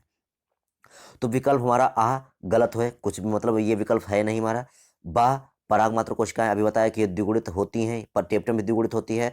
हमारा सा है ये अगुणित होता है, और भ्रूणपोष के अंदर ये त्रिगुणित होता है। तो हमारा विकल्प कौन सा सही हो गया, हमारा विकल्प सा सही हो जाता है, परागकण।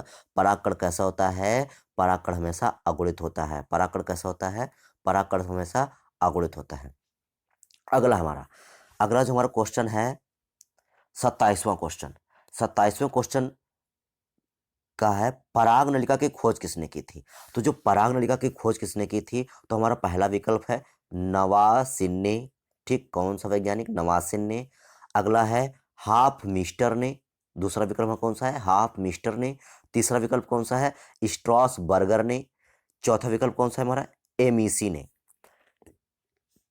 तो हमारे चार विकल्प हैं। चार विकल्प में आपको कौन सा लगता है, आप कमेंट बॉक्स में बताइए। तो परागणिका की खोज किसने की, आप सोचिए थोड़ा सा। परागणिका की खोज किसने की होगी। आप तुक्का लगाएंगे, तुक्का नहीं लगेगा इसमें, तुक्का वही लगता है जो हमको आता होता है। आप सोच रहे हैं कि तुक्का लगा देंगे हमारा सब सही निकल आएगा, नहीं, तुक्का लगने से अगर होता तो सभी आज एमबीबीएस बन चुके होते। ठीक, तो आपको बता दें कि परागणिका की खोज किसने की थी। तो परागणिका की खोज एमएसी ने की थी। किसने की थी, एमएसी ने की थी। और जो परागनलिका है, परागनलिका आपको बता ही चुके हैं, जो परागकण से निकलती है, जैसे ये परागकण है, तो परागकण से जो परागनलिका निकलती है उसको क्या कहते हैं, वो जो नलिका निकलती है उसे क्या कहते हैं, परागनलिका निकलते हैं। आप वीडियो एक बार देखेंगे तो आपको और अच्छी तरीके से आ जाएगा। तो इसमें हमारा विकल्प कौन सा जाता है, तो हमारा विकल्प है एमएसी ने की थी। ठीक, परागनलिका की खोज किसने की थी, एमएसी ने की थी।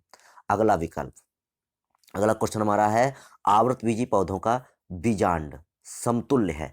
मतलब जो आवृतबीजी पौधे होते हैं उनका जो बीजांड है वो किसके समतुल्य है। तो देखिए जो आपका बीजांड है, देखिए ये बीजांड जो है आपका 28वां क्वेश्चन। ठीक, जो आपका बीजांड है, देखिए ये आपका क्या है, ये बीजांड है। ठीक, ये आपका बीजांड है, ये बीजांड है। अब जो हमारा इसमें पहला विकल्प दिया गया है गुर युग्मकधानी मेगा गैमेटेंजियम। दूसरा विकल्प है गुर बीजाणुधानी मेगा स्पोरेंजियम। तीसरा दिया है लघु युग्मकधानी माइक्रोगैमेटेंजियम। चौथा है आपका गुर बीजाणु मेगा स्पोर। ठीक, तो आपके चार विकल्प दिए हैं। ये हमारा क्या है, ये हमारा बीजांड है। ठीक, तो बीजांड किसके बराबर होगा, तो जो हमारा मेगा स्पोर, जो हमारा मेगा स्पोरोजेनेसिस प्रक्रिया होती है तो उसमें जो मेगा स्पोर बनता है, तो मेगा स्पोर में भी मेगा स्पोर के द्वारा ही बीजांड का निर्माण होता है।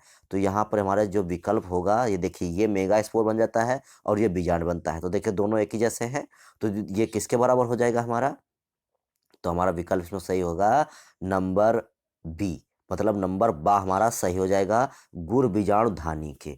तो जो हमारा बीजांड होता है वो किसके समतुल्य होता है, तो मेगा स्पोरेंजियम के समतुल्य होता है। किसके समतुल्य होता है, मेगा स्पोरेंजियम के समतुल्य होता है।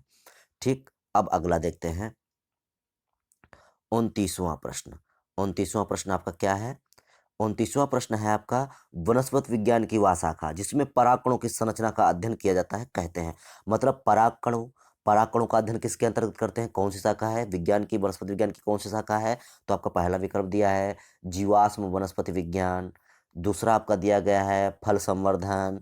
दूसरा, तीसरा दिया गया है परागाणु विज्ञान या पैलिनोलॉजी। चौथा देव का है आपका एंथोलॉजी, एंथोलॉजी। तो आपके चार विकल्प दिए गए हैं, आपको कौन सा लगता है सही, कमेंट बॉक्स में बताइए। ठीक, तो जीवाश्म वनस्पति विज्ञान, देखिए जीवाश्म जो खुद कह रहा है जीवाश्म, मतलब जीवाश्मों का अध्ययन करेंगे। फल संवर्धन अर्थात फलों का संवर्धन करेंगे, कॉमन सेंस वाली बात है। एंथोलॉजी है नहीं, बचा एक परागाणु विज्ञान, मतलब परागकणों का अध्ययन। तो हमारा विकल्प कौन सा सही हो गया, कॉमन सेंस की बात है इसमें, तो हमारा सा सही हो गया। हमारा जो विकल्प सा है 29वें क्वेश्चन का, तो विकल्प सा हमारा सही हो जाता है। कौन सा हमारा विकल्प है, परागाणु विज्ञान, पैलिनोलॉजी। ठीक, अगला हमारा क्वेश्चन नंबर 30वां। 30वां क्वेश्चन देखते हैं बीजांड द्वार से परागनलिका के प्रवेश को क्या कहते हैं। अभी हम आपको पहले थोड़ी देर पहले बता चुके हैं कि जब परागनलिका बीजांड द्वार से प्रवेश करेगी तो उसे क्या कहेंगे, बीजांड द्वारी प्रवेश या अंड द्वारी प्रवेश, क्योंकि उधर पर अंडाणु भी तो पाया जाता है। जैसे देखिए मान लीजिए थोड़ा सा, ये देखिए, देखिए जैसे मान लेते हैं ये बीजांड है, यहाँ पर अंडाणु पाया जाता है, एग पाया जाता है, और यहीं से कोई ये परागनलिका प्रवेश करती है। तो इसको क्या बोलते हैं, बीजांड द्वार से प्रवेश करते हैं, चाहे इसे बीजांड द्वारी प्रवेश कहें और चाहे अंड द्वारी प्रवेश कहें, बात एक ही है। तो हमारा इसमें विकल्प कौन सा सही हो जाता है, तो विकल्प हमारा बा सही हो जाता है। अगला 21वां प्रश्न, वो 31वां प्रश्न, 31 क्वेश्चन। तो देखते हैं भ्रूण कोश में अंड उपकरण पाया जाता है, भ्रूण कोश में अंड उपकरण पाया जाता है। तो आपको कौन सा विकल्प सही लगता है, आप कमेंट बॉक्स में बताइए। ठीक, तो आपका 31वां क्वेश्चन जो है भ्रूण कोश में अंड उपकरण पाया जाता है, तो अंड उपकरण कहाँ पर पाया जाता है? पहला विकल्प आपका बीजांड द्वार की ओर, दूसरा निभाग की ओर, तीसरा मध्य में, चौथा इनमें से कोई नहीं। तो देखिए हम आपको बता ही चुके हैं अभी, ये क्या है हमारा बीजांड। बीजांड में जहाँ अध्यावरण नहीं होते हैं उसे क्या कहते हैं? बीजांड द्वार। और यहीं पर हमारा क्या होता है? अंडाणु होता है, ऊपर 3 प्रतिमुख कोशिकाएं होती हैं, बीच में एक द्वितीयक केंद्रक होता है। तो भैया ये कौन सा भाग कहलाता है? बीजांड द्वार कहलाता है।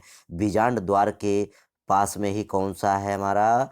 अंडाणु होता है। तो अंड उपकरण कहाँ पाया जाता है? अब ये अंड उपकरण क्या है? तो देखिए जो अंडाणु है, अंडाणु के पास दोनों कौन सी होती है? सहायक कोशिकाएं होती हैं। तो जो सहायक कोशिकाएं होती हैं, तो ये तीनों मिलकर, अर्थात कौन कौन? अंडाणु प्लस दोनों सहायक कोशिकाएं, तीनों मिलकर क्या बनाते हैं? अंड उपकरण बनाते हैं। तो अंड उपकरण कहाँ होता है? तो हमारा विकल्प कौन सा सही है इसमें? आपने कमेंट बॉक्स में उत्तर दिया इसका। तो आगे देखते हैं, इसका विकल्प हमारा सही होगा बीजांड द्वार की ओर। तो हमारा ये विकल्प सही होता है नंबर आ विकल्प सही होता है। बीजांड द्वार की ओर जो होता है वो अंड उपकरण पाया जाता है। अभी आपको बताया कि ये देखिए, ये यहाँ पर अध्यावरण नहीं होते हैं तो ये बीजांड द्वार कहलाता है। तो यहाँ पर बीच में एक बड़ी मादा युग्मक और 2 सहायक कोशिकाएं, तो ये अंड उपकरण हो गया। तो ये किधर है? बीजांड द्वार की ओर है। ठीक, तो आप यहाँ पर इसको अच्छी तरीके से समझ चुके होंगे इस विकल्प को। अगला देखते हैं, अगला है 32वां क्वेश्चन। 32वां क्वेश्चन है हमारा, 32वां क्वेश्चन कौन सा है? द्विनिषेचन की क्रिया है। द्विनिषेचन आपको बता ही चुके हैं कि द्विनिषेचन की क्रिया क्या होती है? Double fertilisation. द्विनिषेचन में क्या होता है आपको बता देते हैं, फिर से बता देते हैं कि देखिए हमारा बीजांड है, ठीक बीजांड है, बीजांड में एक द्वितीयक केंद्रक होता है, इधर जो है निभाग की ओर 3 कोशिकाएं होती हैं जिनको प्रतिमुख कोशिकाएं कहते हैं। ठीक, इधर 3 जो होती हैं ये 2 सहायक कोशिकाएं और बीच में एक बड़ी मादा युग्मक। अब पराग नलिका पहुंचती है बीजांड के अंदर, तो मुक्त कर देती है 2 नर युग्मक। 2 नर युग्मक में से एक नर युग्मक मादा युग्मक के साथ क्रिया कर लेता है और जाइगोट बनाता है। दूसरा नर युग्मक द्वितीय केंद्र के साथ क्रिया करता है और क्या बनाता है? जो भ्रूण पोष केंद्र। अब देखिए क्या बनेगा, इससे क्या बनेगा? मोस्ट इंपॉर्टेंट, भ्रूण पोष। क्या बनेगा? भ्रूण पोष, अर्थात भ्रूण का पोषण करने वाला, भ्रूण का पोषण करने वाला, तो भ्रूण पोष बनता है। भ्रूण कोष और भ्रूण पोष में बहुत अंतर है, आप बिल्कुल इसको ध्यान में रखिए, नहीं तो आपका क्वेश्चन गड़बड़ हो जाएगा। ठीक, तो द्विनिषेचन प्रयोग किया, समझ गए? तो हमारा पहला विकल्प कौन सा है? 2 नर युग्मकों का संयोजन, बिल्कुल गलत है। नंबर बी, अंडकोशा एवं 2 नर युग्मकों का संयोजन, एक अंडकोशिका 2 नर युग्मकों से संयोजन करती नहीं है। तीसरा है, एक नर युग्मक अंडकोशिका से और दूसरा नर युग्मक द्वितीय केंद्र से, लगभग लगभग सही है। तीसरा, चौथा देख लेते हैं, हो सकता है कुछ और विकल्प हो। नर युग्मक का द्वितीय केंद्र के साथ संयोजन, ये भी गलत है। तो हमारा विकल्प इसमें कौन सा सही हो जाता है? अभी आपको बता चुके हैं कि एक नर युग्मक मादा युग्मक के साथ अर्थात अंडकोशिका के साथ संयोजन करता है और दूसरा नर युग्मक जो होता है वो द्वितीय केंद्र के साथ संयोजन करके क्या बनता है? भ्रूण पोष केंद्रक बनाता है। तो हमारा विकल्प सा सही हो जाता है। ठीक, अगला जो अगला विकल्प, अगला क्वेश्चन है हमारा, हाइलस कहलाता है। हाइलस आप ऊपर क्वेश्चन कर ही चुके हैं। हाइलस क्या कहलाता है? जहां पर से बीजांड व्रंत जो होता है वो बीजांड कहाँ से जुड़ा होता है? बीजांड काय से, बीजांड काय से जुड़ा रहता है। तो देखते हैं क्या होता है इसमें। जो आपका 33वां क्वेश्चन है वो क्या है? नाभिका कहलाता है। 33 क्वेश्चन आया आपका, नाभिका कहलाता है। आप विकल्प इसके जो है कमेंट में दे सकते हैं, मतलब इसका उत्तर कमेंट में दे सकते हैं। ठीक, तो नाभिका कहलाता है। तो नाभिका क्या कहलाता है? नंबर आ, बीजांड व्रंत व अध्यावरण के मिलने का स्थान। ठीक, नंबर आपका जो है बा है, बीजांड का व अध्यावरण के मिलने का स्थान। नंबर सा आपका है, बीजांड द्वार के समीप का भाग। ठीक, नंबर दा है आपका, बीजांड काय व बीजांड व्रंत से मिलने का स्थान। तो बीजांड काय व बीजांड व्रंत के मिलने का स्थान जो होता है वो क्या कहलाता है? नाभिका कहलाता है। तो आपको पहले बता ही चुके हैं, तो आपका विकल्प दा इसमें सही होता है, बीजांड काय व बीजांड व्रंत के मिलने का स्थान। ठीक, जो न्यूक्लियस होता है और जो फ्यूनिकल होता है जहाँ पर आपस में मिलते हैं तो उसको क्या कहते हैं? हाइलस कहते हैं। ठीक, आगे देखते हैं, आगे देखते हैं 34वां क्वेश्चन। 34वां क्वेश्चन क्या है आपका? तो 34वां क्वेश्चन है, बीजांड में निभाग वह स्थान है जहां से उत्पन्न होता है। अभी आपको हमने बताया था पहले क्या है बीजांड में निभाग अर्थात चला जा वह स्थान है जहाँ से उत्पन्न होते हैं। क्या उत्पन्न होते हैं? आप हमको विकल्प जो है कमेंट, सही विकल्प आप कमेंट बॉक्स में बताइए। नंबर आ भ्रूणपोष व बीजांड व्रंत। ठीक। अगला नंबर दूसरा विकल्प अंडाशय व बीजांडासन। नंबर सा आपका बाह्य तथा अंतः अध्यावरण। नंबर द आपका भ्रूणकोश व भ्रूणपोष। तो भ्रूणपोष व बीजांड व्रंत। तो आपका जो इसमें विकल्प होता है बीजांड निभाग क्या होता है? देखिए निभाग क्या होता है आपको बता दें। जैसे ये बीजांड है, ठीक, और एक स्थान से जहाँ से अध्यावरण निकलते हैं, जैसे मान लीजिए ये स्थान है जहाँ से ये अध्यावरण निकल रहे हैं, ठीक, तो अध्यावरण जहाँ से निकलते हैं उस स्थान को कहते हैं निभाग। क्या कहते हैं? निभाग। तो निभाग वह स्थान होता है जहाँ से अध्यावरण निकलते हैं। तो आपका कौन सा दिया गया है इसमें विकल्प? तो आप हमको बताइए इसमें कमेंट करके कि 34वें में कौन सा विकल्प आपका सही है। तो 34वें में हम आपको बता देते हैं जहाँ से अध्यावरण निकलते हैं, बाह्य तथा अंतः अध्यावरण निकलते हैं। तो आपका विकल्प सही हो गया सा, क्योंकि ऐसा निभाग वह स्थान होता है जहाँ से अध्यावरण निकलते हैं, फिर वो चाहे बाह्य अध्यावरण हो चाहे अंतः अध्यावरण हो।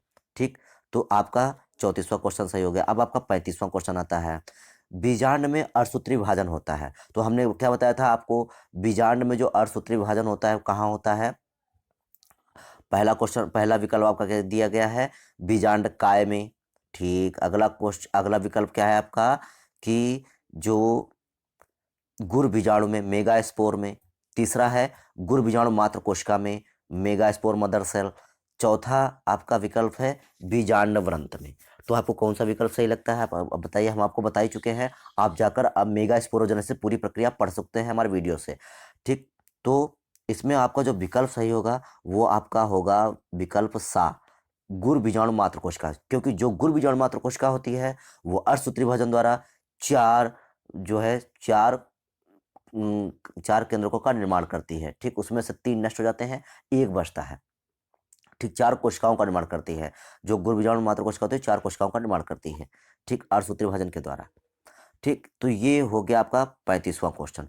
अब आपका देखते हैं 36वां क्वेश्चन क्या है। जब बीजांड सीधा हो, ऊर्ध हो तथा बीजांड व्रंत, निभाग तथा बीजांड द्वार एक सीधी रेखा में हो तो ऐसा बीजांड कहलाता है। हम आपको फिर से क्वेश्चन पढ़ते हैं। जब बीजांड सीधा, ऊर्ध हो तथा बीजांड व्रंत, निभाग तथा बीजांड द्वार, ये क्या लिखा हुआ है? बीजांड द्वार लिखा हुआ है, एक सीधी रेखा में हो तो बीजांड कहलाता है। ऐसे बीजांड को हम क्या कहेंगे? पहला विकल्प एनाट्रोपस, दूसरा विकल्प हेमीट्रोपस, तीसरा विकल्प आर्थोट्रोपस, चौथा विकल्प कैम्पाइलोट्रोपस। आपको अगर बीजांड के प्रकार पढ़ने हैं तो आपको बीजांड के प्रकार वाला वीडियो मिल जाएगा। प्लेलिस्ट में जाइए, वहाँ पे आपको सभी बीजांड के प्रकार मिल जाएंगे। जितने भी प्रकार के बीजांड होते हैं मैंने आपको सब पढ़ाए हैं, तो उसमें हमने आपको बताया भी है कि कौन सा बीजांड कैसे होता है। तो आपका जो इसमें विकल्प सही है आप कमेंट बॉक्स में बताइए हमको। ठीक, तो आपको कौन सा विकल्प सही लगता है? तो ये आपका विकल्प होगा इसमें सही आर्थोट्रोपस। जो आर्थोट्रोपस होता है वो आर्थोट्रोपस बीजांड कैसा होता है? देखिए ऐसा होता है, ये ऐसा होता है इसमें। ठीक, तो इसमें बीजांड द्वार, निभाग, बीजांड व्रंत तीनों एक सीध रेखा में होता है। यहाँ पर हमने चित्र थोड़ा ऐसा बना दिया है, आपको बताने के लिए बना दिया है, आप वीडियो में जाकर पूरा देख सकते हैं। तो इसमें बीजांड द्वार, निभाग और बीजांड व्रंत तीनों एक ही सीधी रेखा में होते हैं और ये ऊर्ध्व बिल्कुल सीधा होता है। ठीक, तो आप इसको वहाँ पर जाकर पढ़ सकते हैं पूरा। तो आपका जिसमें विकल्प सही होगा वो आर्थोट्रोपस प्रकार का सही होगा। अब अगला जो प्रश्न आता है, the most important question, the most most most important question आ गया आपका कि गेहूं के 100 दाने बनाने के लिए कितने अर्धसूत्री विभाजन होने चाहिए। अभी इससे पहले आपने क्वेश्चन पढ़ा था कि अगर आपसे पूछा जाए कि गेहूं के 100 दाने बनाने के लिए कितने जो है मात्र कोशिकाओं की, कितने परागकणों की आवश्यकता होगी, तो और कितने मात्र कोशिकाओं की आवश्यकता होगी, ये सब टाइप के क्वेश्चन है। ठीक, तो गेहूं के 100 दाने बनाने के लिए कितने अर्धसूत्री विभाजन चाहिए? अब गेहूं के दाने कहें या बीज कहें, बातें कही है। गेहूं का बीज या दाना एक ही बात है। तो गेहूं के 100 दाने बनाने के लिए कितने अर्धसूत्री विभाजन चाहिए? तो देखिए, पहले तो दाने बनेंगे कैसे, पहला प्रश्न। अगर ये क्वेश्चन आपने समझ लिया तो समझ लिया आपने बहुत कुछ समझ डाला। ठीक, तो ये क्वेश्चन आप दिमाग में एकदम बैठा लीजिए, क्योंकि आप इसको रट्टा नहीं मार सकते हैं, क्योंकि इसमें संख्या बदल दी जाएगी आपके क्वेश्चन पेपर में, और क्वेश्चन पेपर में जो संख्या बदल जाएगी तो आप कर ही नहीं पाएंगे। 101% गारंटी लेता हूँ कि कर नहीं पाएंगे। अगर आपने रट्टा मारा है तो आप ये कर नहीं पाएंगे क्वेश्चन। ठीक, गेहूं के 100 दाने बनाने के लिए आपके कितने अड़सूत्री भाजन होने चाहिए? देखिए आपको बताते हैं। जैसे गेहूं है, तो गेहूं का जो बीज बनेगा, गेहूं का बीज जो बनेगा वो कैसे बनेगा? तो वो बनेगा आपका निषेचन से। कैसे बनेगा? निषेचन से भैया। अभी आपको मैंने बताया था कि जब निषेचन हो जाएगा तो बीजांड काहे में बदल जाएगा? तो जो बीजांड है वो आपका बीज में बदल जाएगा। जो बीजांड है वो काहे में बदल जाएगा? बीज बदल जाएगा, बीज में बदल जाएगा। तो निषेचन के बाद बीजांड बीज में बदल जाता है। अब ये बताइए हमको निषेचन के लिए क्या चाहिए? अब अगला प्रश्न कि निषेचन के लिए क्या चाहिए? तो भैया निषेचन के लिए हमको बीजांड चाहिए। क्यों? क्योंकि एक बीजांड में एक मादा युग्मक होगी। ये होगी कि नहीं होगी? तो बीजांड में एक मादा युग्मक होगी, तो हमको एक मादा युग्मक तो चाहिए चाहिए। तो इस प्रकार से जो आपकी जो गुर बीजाणु मात्र कोशिका होती है, कौन? गुर बीजाणु मात्र कोशिका। कौन मात्र कोशिका? गुर बीजाणु, megaspore mother cell, English में से क्या कहते हैं? गुर बीजाणु मात्र कोशिका। ये एक अर्धसूत्री विभाजन द्वारा, एक जो है बीजांड का निर्माण करती है। गुर बीजाणु मात्र कोशिका एक अर्धसूत्री विभाजन द्वारा एक जो है बीजांड का निर्माण करती है। तो हमको एक बीजांड एक बार में बनता है गुरुविहार मातृ कोशिका से। तो हमको गेहूं के कितने दाने बनाने हैं? 100। तो हमको कितने बीजांड चाहिए? भाई बीजांड ही तो आगे बीज में बदलेगा। कितने बीजांड चाहिए? तो हमको तो भैया 100 बीजांड तो चाहिए ही चाहिए, पक्का चाहिए। 100 बीजांड हमको चाहिए। तो 100 बीजांड बनाने के लिए कितनी माताएं चाहिए गुर बीजाणु? तो 100 गुर बीजाणु चाहिए। 100 गुर बीजाणु क्या करेंगे? 100 अर्थसूत्री भाजन करेंगे। भैया जब 100 अर्थसूत्री भाजन करेंगे तभी तो 100 गुर बीजाणु सभी 100 बीजांड बनेंगे। तो एक गुर बीजाणु एक बार में एक बीजांड बनाती है। तो 100 बीजांड बनाने के लिए हमको 100 अर्थसूत्री भाजन चाहिए। तो हमको देखिए 100 अर्थसूत्री भाजन तो हमारे ऐसे ही हो गए कि नहीं हो गए? तो हमारे 100 अर्थसूत्री भाजन ये हो गए।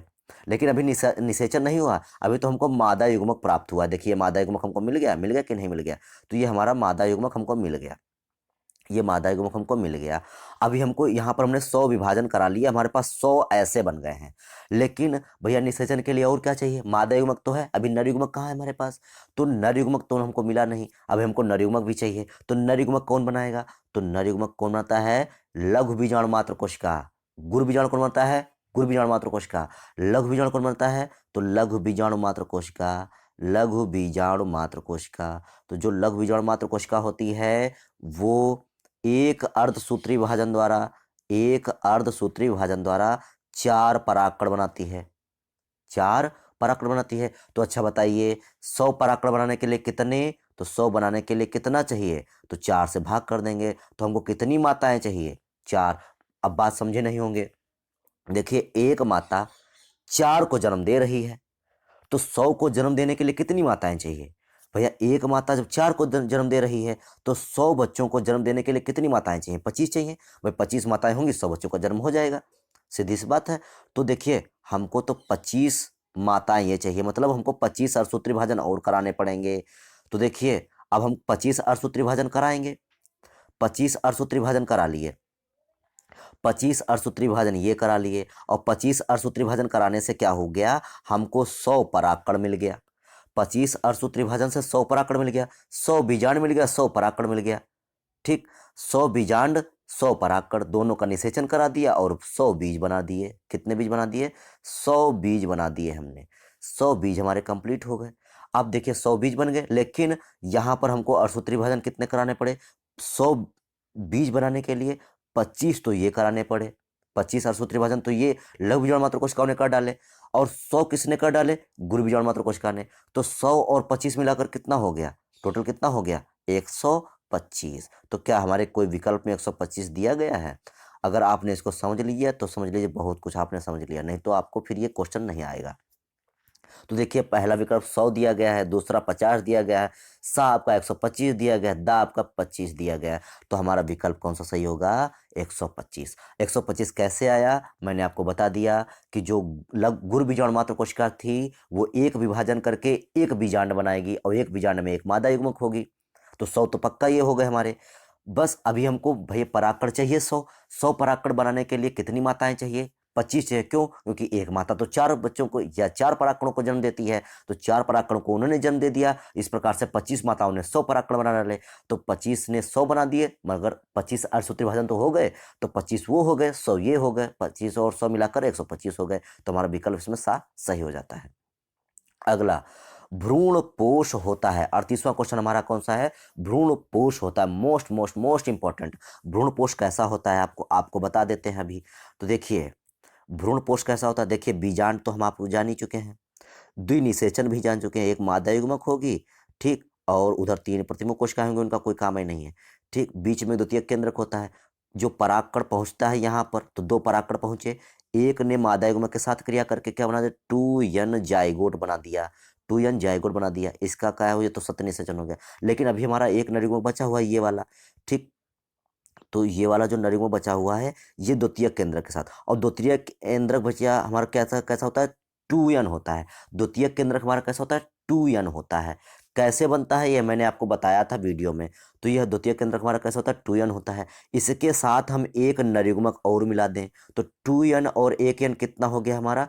3n हो गया। कितना हो गया? 3n हो गया। तो हमारा जो भ्रूण पोष केंद्रक बनेगा वो कैसा होता है? 3n हो गया। भ्रूण पोष केंद्रक कैसा? 3n हो गया। भ्रूण पोष केंद्रक कैसा? 3n। दिमाग में बिठा लीजिए, भ्रूण पोष है ये, पोष, भ्रूण का पोषण करने वाला, भ्रूण का पोषण करने वाला। तो ये हमारा भ्रूण पोष हो गया। तो भ्रूण पोष केंद्रक हमारा कैसा? तो पहला विकल्प हमारा दिया गया द्विगुणित, 2n नहीं है, त्रिगुणित हाँ है, सा विकल्प कौन सा है? अगुणित नहीं है, दा इनमें से कोई नहीं, ये भी गलत है। तो हमने आपको बता ही दिया है कि ये त्रिगुणित होता है, तो हमारा विकल्प बा सही हो जाता है, ठीक। तो अभी हमारे हो गए 38 क्वेश्चन। अब अगला आता है 39वां क्वेश्चन। 39वां क्वेश्चन क्या कह रहा है आपसे? तो देखते हैं। 39वां क्वेश्चन, ध्रुवीय केंद्रक पाए जाते हैं। तो ध्रुवीय केंद्रक कहाँ पाए जाते हैं? तो ध्रुवीय केंद्रक कहाँ होते हैं आपके? ध्रुवीय केंद्रक आपको बताया था हमने। ध्रुवीय केंद्रक, ध्रुवीय केंद्रक जो होता है, आप विकल्प में बताइए हमको इसका उत्तर कि कौन सा विकल्प सही है। तो पहला विकल्प कौन सा है आपका? पहला विकल्प कौन सा है?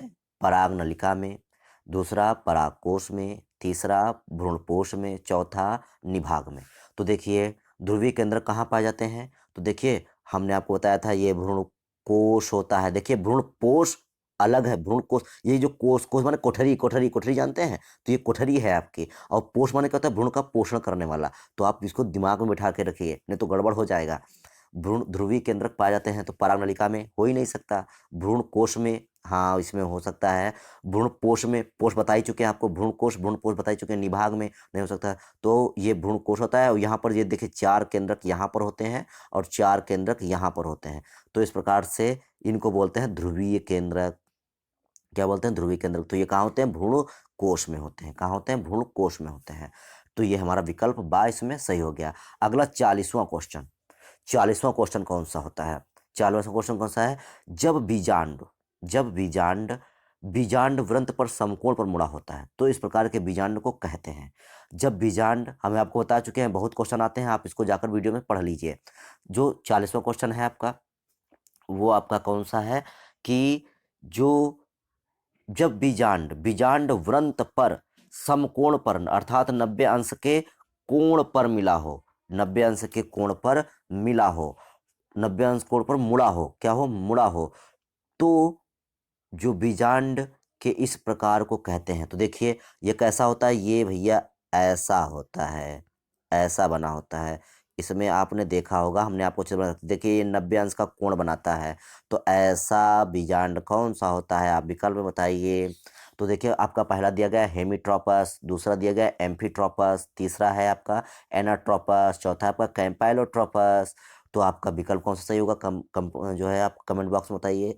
तो आपका विकल्प सही होगा इसमें आ। आपका जो होगा हेमिट्रोपस होगा, हेमिट्रोपस।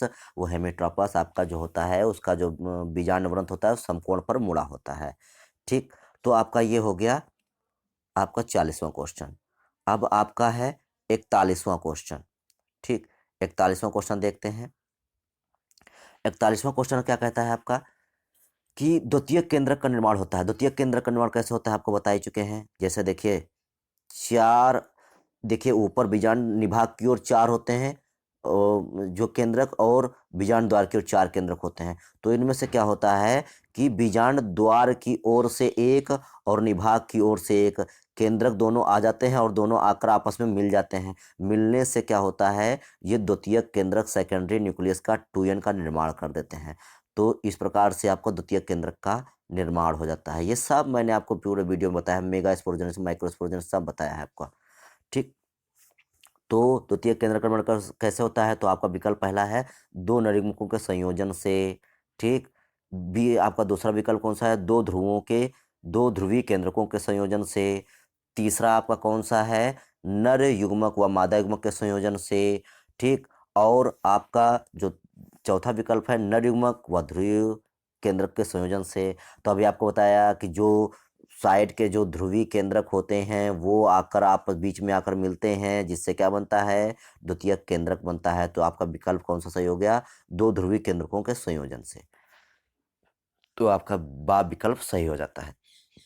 अगला अगला कौन सा है आपका 42वां क्वेश्चन है।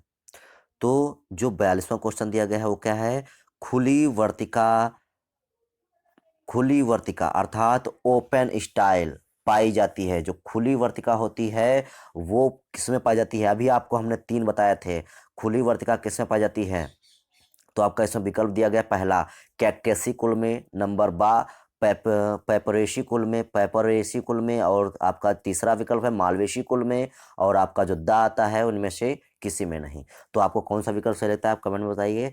अभी आपको बताया था कि जो खुली वर्तिका होती है वो पेपरेशी कुल में पाई जाती है, जो बंद वर्तिका होती है वो कैक्टेसी कुल में पाई जाती है, और जो आधी बंद वर्तिका होती है वो कैक्टेसी कुल में पाई जाती है, और जो बंद वर्तिका होती है वो धतूरा और कपास में पाई जाती है।